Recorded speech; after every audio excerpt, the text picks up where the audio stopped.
brings you by? I drove by on impulse. I saw the lights on. I just kind of wondered who was here. Hoping to find Lucky? I try not to think about him. You know, it's a little hard, though, when I've got a kid constantly saying, Daddy was nicer, and Daddy was more fun, and Daddy let us do this and that, and...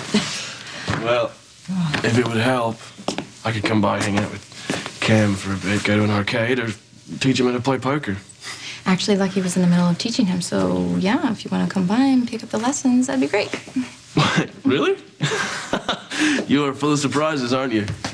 What, you think I was going to freak out because my kid's learning how to gamble? Yeah, pretty much.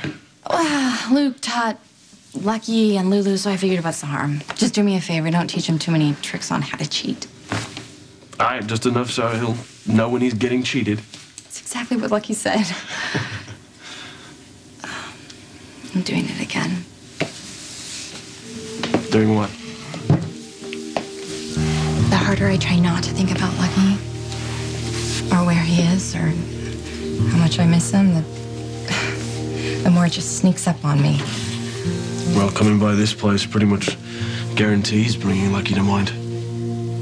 I was on my way to pick up the kids, and this old Motown song came on the radio. And generally, I just turn off any song that reminds me of Lucky.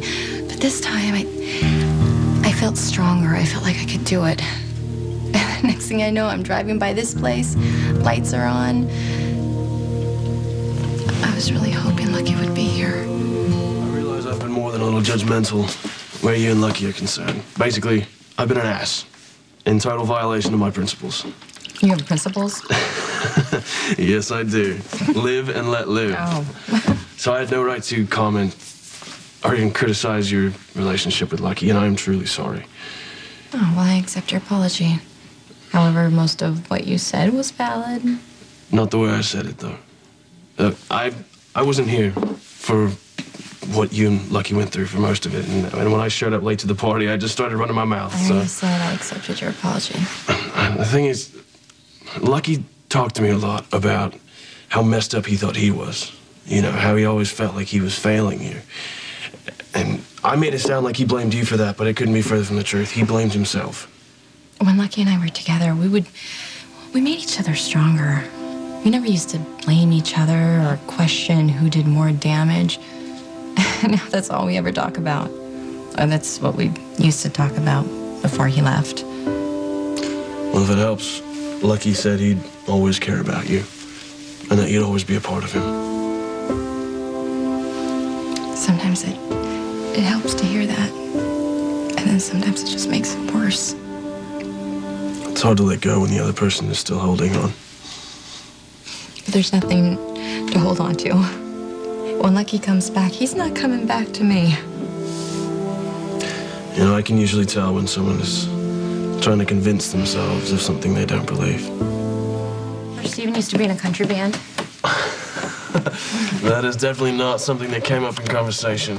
Okay, well, right now, I feel like one of those songs. You know, where the woman sings about being strong and moving on with her life until that man walks through the door and she falls for him all over again. So you think if Lucky showed up here, heart in hand, claiming that he was wrong about everything? I don't know. I would like to think that I could be rational and cautious and really take time to figure out what I need to do. I mean, especially for the sake of my kids, I don't want to drag them through any more disappointment. That's very admirable of you. But honestly, I'd probably just run and jump into his arms and tell him that I promise it'll be different this time. Okay, can we stop talking about this and change the subject before I talk myself into thinking that there's a chance? Yeah, but you'll never stop loving him. I thought we were going to change the subject. Okay, we will. We will. I'm just trying to figure out how it works. You know, true love, is it real? Does it even exist? Of course it exists. I know it exists. The thing is, people just expect too much out of it. True love can't fix all the problems. It can't keep you from making mistakes. It can't change who you are. True love can't even keep you together. In fact, sometimes the best thing to do when you really love someone is let them go. You think that's what Lucky did? Walked away so you'd be free? I don't know. But he did what he did, and I have to accept it and move on. Like find someone new? I I just need to focus on what I want and what makes me happy. Good. You're embarking on a journey of self-discovery. Yeah, I'm doing double shifts at the hospital and doing laundry. The truth is, being a single parent doesn't leave a whole lot of time for introspection. But the plus side is that I'm way too busy to think about what I've lost. Except for tonight, of course. I'm sorry that I've made you listen to me wallow. It's all right. You know, I've just been sitting here, and I realized that I don't know you that well. You know, I kind of took you at face value.